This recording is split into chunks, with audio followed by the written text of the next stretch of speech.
What if we said Godzilla's story isn't over? Imagine! Godzilla Minus One Part 2. It is not just another part, but a closer look into the monster's world. Come along as we explore, where each roar isn't just a sound, but a mystery waiting to be revealed. Cheer yourselves for Godzilla Minus One Part 2, where the unexpected keeps the story alive in a whole new way. Before diving into the details about Godzilla Minus One Part 2, let's see what happened in the first part. In the aftermath of World War II, the echoes of tragedy reverberate as kamikaze pilot Koichi Shikishima grapples with guilt and loss. Godzilla, a monstrous force mutated by nuclear tests, emerges as a devastating threat to Japan. As the nation faces imminent peril, Shikishima's journey unfolds, a narrative of sacrifice, revenge, and unexpected redemption.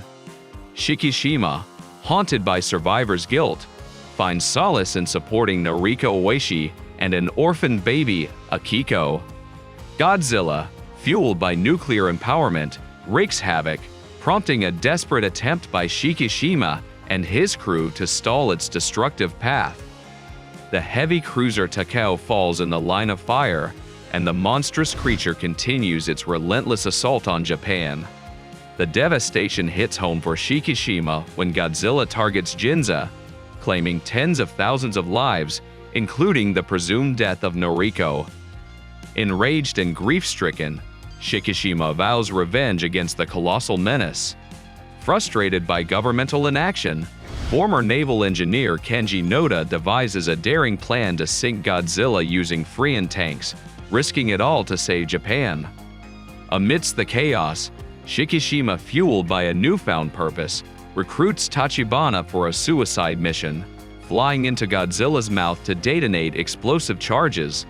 The crew's courage is put to the test as they navigate a perilous plan to lure Godzilla into a trap. The battle unfolds at Sagami Bay, where destruction and desperation collide in a bid to save the nation. As Shikishima crashes into Godzilla's mouth, a surge of explosive energy tears the creature apart. The crew celebrates their hard-fought victory, and Shikishima's decision to live becomes a poignant realization. In the hospital, he reunites with Noriko, but the lingering bruise on her neck hints at the ongoing consequences of Godzilla's rampage. As Godzilla's regenerating flesh sinks into the ocean, the tale concludes with a mix of relief and uncertainty. Sacrifices were made, revenge was sought, and redemption was found in unexpected places. The battle against Godzilla encapsulates a narrative of resilience, bravery, and the enduring spirit of those who face the monstrous terror head-on. Now let's look into the phenomenal success of Godzilla Minus One. Picture this: a cinematic masterpiece that not only captures the essence of Godzilla fandom, but stands tall against the big-budget Hollywood productions that have dominated the silver screen in recent times. The buzz around this film is not just hype, it's a genuine roar of approval from fans and critics alike. The intriguing part, it's not just we saying it, it's a collective sentiment echoing through the Godzilla community. It's as if the movie fulfilled every Godzilla enthusiast's dream, bringing the iconic monster to life in a way that surpasses even the grandeur of Hollywood blockbusters. Now let's talk numbers. You won't believe it, but the budget for this Japanese gem might just be the hidden ace up its sleeve. In an era of overblown Hollywood productions with astronomical budgets, Godzilla Minus One is like a breath of fresh air. Rumor has it that the entire cinematic marvel was crafted on a mere $15 million budget. To put that in perspective, it's a fraction of what Hollywood often spends on catering for their A-list stars.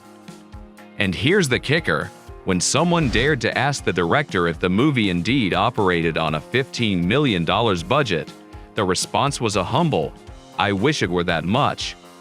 Now that's not just a testament to the director's modesty, it's a declaration of triumph over the excessive spending we often associate with the film industry. Godzilla Minus One has not only roared its way into our hearts, but has done so without breaking the bank.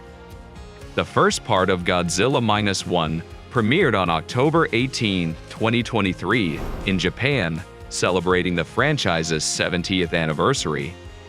It reached Japanese audiences on November 3 and crossed borders to North America on December 1, raking in over $100 million globally with a budget of just $10 to $15 million. Outshining Shin Godzilla, the film received praise from Western critics for its effects, direction, story, characters, score, and social commentary, comparing favorably to recent Hollywood releases. The movie didn't just do well at the movies, it won 3 awards from the Seattle Film Critics Society and got 12 nominations at the 47th Japan Academy Film Prize. What's really cool is that it made history as the first Godzilla movie nominated for Best Visual Effects at the 96th Academy Awards. They also released a black and white version called Godzilla Minus One or Minus Color in Japan on January 12, 2024, and in the United States on January 26. This had a big impact on movie history, making the film a groundbreaking and celebrated part of the Godzilla series. The recognition and awards show that people really love the movie, and it's now considered a special part of cinema history. In a world where big budgets often overshadow the essence of storytelling, Godzilla Minus One has emerged as a beacon of hope, proving that cinematic brilliance doesn't always require a bottomless pit of money.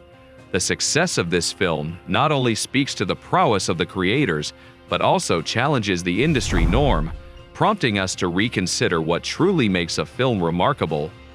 So what's the deal with a sequel, you ask? Well, the director spilled the beans after the movie hit the screens. Stated, "Always had wanted to create a Godzilla work, so the moment of a 50-year dream came true. But wait, there's a twist." Added, "Feel lonely. Playfully but earnestly hope can make about one more." Now that's like dropping a kaiju-sized bomb of anticipation, right? But it doesn't stop there. All about keeping the characters alive in our hearts, not just for a sequel, but as a cinematic legacy. And get this, even wondered if they'll make another one. The excitement is real, friends. Now let's talk about that cliffhanger ending. Got us all hanging on the edge, wondering if a sequel is in the cards. Mention that thinks it's more cinematic if doesn't end neatly. Not just about setting up a sequel, about keeping those characters alive in our hearts. Don't know about you, but we are ready for more Godzilla goodness. But here's the thing, folks. Making a sequel to Godzilla Minus One would be a bit out of the ordinary. And then, the grand final, give them the rights to do King Kong. Japanese King Kong versus Godzilla, anyone? Well, a kaiju fan can dream, right? Now, it's your turn to roar. Drop your thoughts in the comments below. Want a sequel to Godzilla Minus One? Or think it's so good they should venture into something completely different? Let's get the conversation going, and until next time, stay epic, kaiju fans. We hope you enjoyed this video, and if you did, please don't forget to like, share, and subscribe to our channel.